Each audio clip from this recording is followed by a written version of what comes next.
Setelah dilakukan penyelidikan secara mendalam, akhirnya polisi menetapkan pasangan pria dari janda yang tewas di hotel sebagai tersangka.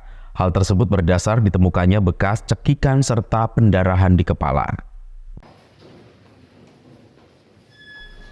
Polisi akhirnya menetapkan Dedi Susanto, 35 tahun, warga desa Posangit Ngisor, Kecamatan Wonomerto, Kabupaten Probolinggo, sebagai tersangka pembunuhan terhadap Yam alias Maryam, 36 tahun, warga desa Posangit Tengah, Kecamatan Wonomerto, Kabupaten Probolinggo, yang ditemukan tewas di kamar hotel di Kecamatan Tongas, Probolinggo pada Minggu malam lalu.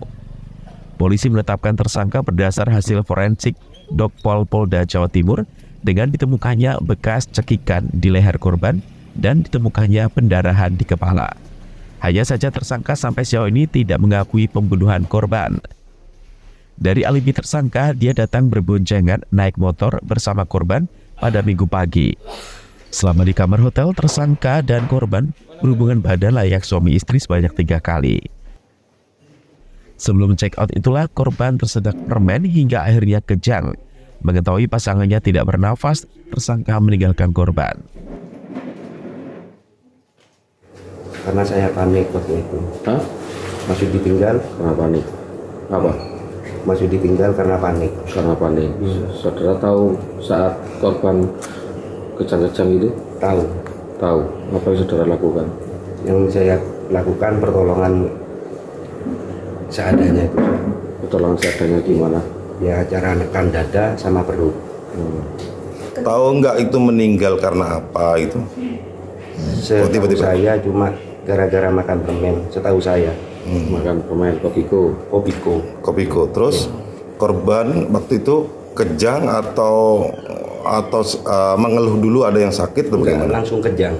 Langsung kejang Di tempat tidur. Sampai jatuh ke lantai. Okay.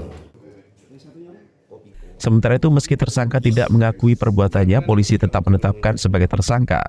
Hal itu diperkuat berdasar hasil forensik Dokpol Polda Jawa Timur, ditemukan luka memar di leher, bekas cekikan, dan pendarahan otak.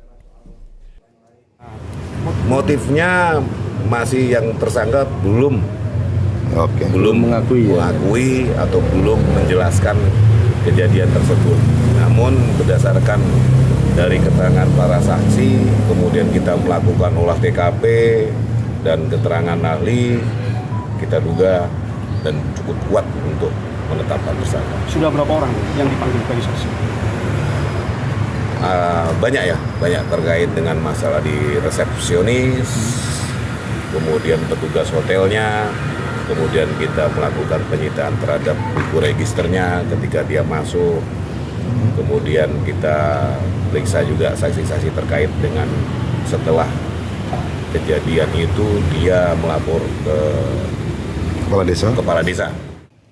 Untuk mempertanggungjawabkan perbuatannya, tersangka dijerat pasal 338 KUHP tentang pembunuhan dengan ancaman hukuman maksimal 15 tahun penjara.